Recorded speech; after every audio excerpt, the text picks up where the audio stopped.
Existe um estigma sobre a agricultura orgânica de que ela não pode alimentar o mundo. Mas existe um outro modelo que nós desenvolvemos para larga escala que lança a mão de outros recursos que multiplica essas potencialidades. E essa agricultura nós chamamos de agricultura orgânica revitalizadora. Nós temos aplicado isso em 20 mil hectares, em larga escala, e é possível aplicar-se essa tecnologia em outras culturas. Alguns experimentos que nós já fizemos indicam, por exemplo, que em soja, milho e algodão é possível eliminar-se no mínimo 70% dos defensivos e fertilizantes químicos sem prejuízo à produtividade.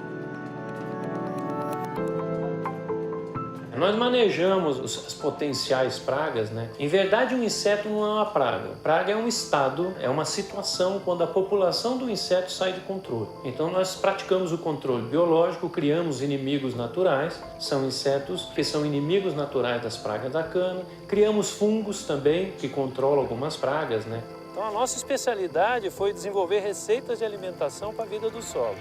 Ela, por sua vez, é que vai cuidar das plantas, da nutrição e da proteção das plantas. E ela faz isso muito melhor que os agrônomos convencionais, como eu fui um dia. Esses cupins migraram das florestas para a área de cana. E eles lá comiam matéria morta, galhos mortos, folhas secas, transformando a matéria orgânica. Eles vieram para cá e se organizaram de tal maneira no ambiente que eles baniram o cupim que comia cana-viva. É um princípio homeopático aplicado na agricultura. Cupim contra cupim. É o controle pelo mesmo. E quando o cupim defecar esse material, vai ser o alimento ideal da minhoca. Então é uma cadeia de eventos que leva a esse resultado que a gente está vendo no campo.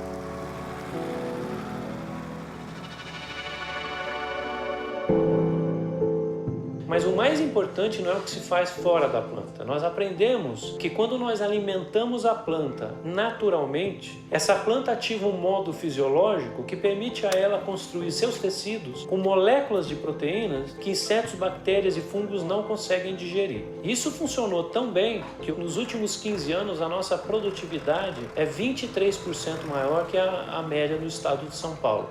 E com uma longevidade dos canaviais de 50% a mais.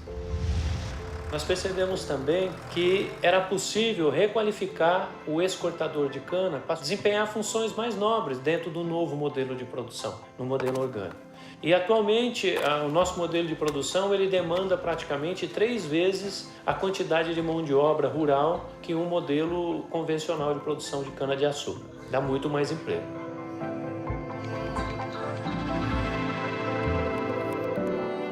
O que a gente observou depois de alguns anos, após ter eliminado a queima de cana e defensivos químicos, é que nós começamos a notar que ocorreu uma recolonização do ambiente agrícola pelas mesmas espécies de animais que vivem no solo da mata. Então, pássaros, répteis, anfíbios e mamíferos voltaram também a recolonizar e habitar os canaviais orgânicos.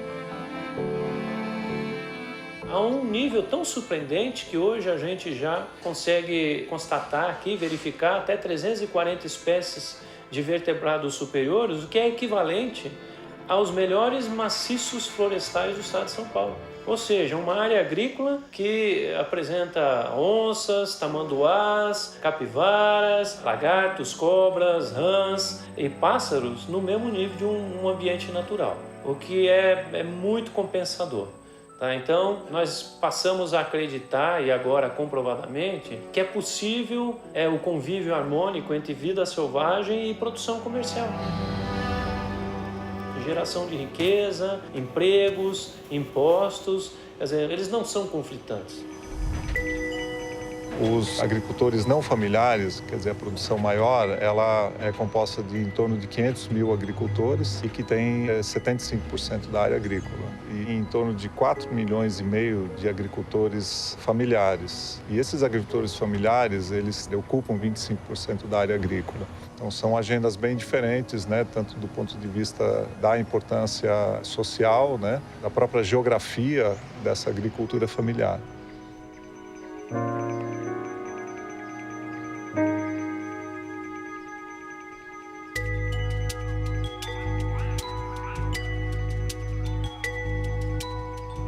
Na realidade, no Brasil, a gente entende que não tem um projeto de reforma agrária. Por conta da luta dos trabalhadores, dos movimentos sociais, a gente tem algumas distribuição de terra. Quer dizer, por falta de um plano, de fato, um plano concreto de reforma agrária, então você tem muita dificuldade em investimentos, em projetos assim, de fato. E aí, as famílias têm que se organizar para buscar esse equilíbrio.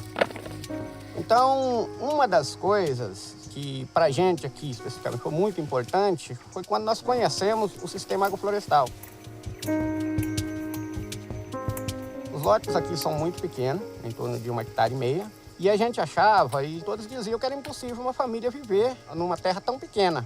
E no início, para a gente foi muito difícil mesmo, porque aí a gente arava toda a terra, metia trator e plantava só um tipo de cultura. E aí era impossível de viver. Quando conhecemos o sistema agroflorestal, aí começamos a perceber que a terra é até muita para algumas famílias. É nesse sentido, você consegue ter aí uma grande produção com um espaço pequeno. E aí você consegue juntar uma série de coisas. Todo o alimento dos porcos é a produção aqui do lote. Então, tudo que sobra mamão, sobra bananas, verduras, e aí a gente vai dando para eles. Eu até quero nada, rapaz. Quero mexer com isso, não. Plantar uma hortinha para temperar o feijão e pronto. E lá vinha outro. Seu João, vamos plantar um safra, um canteirinho. Nada, rapaz. Até que eu digo, não, também está demais, tanta insistência, eu estou discordando com os companheiros, né? Nós era tão concordados um com o outro. Foi bom, então vamos aqui, esse pedaço aqui dá? Dá, tá bom, esse aqui tá bom, então vamos fazer. Aí fizeram e tal, mas depois do resultado aí eu fiquei apaixonado pelo projeto, viu? Um terreno de 20 metros por 20 metros me deu mais de 5 mil no período de uns 4 meses. A coisa mais que deu certo foi o casamento do MST com a Agrofloresta.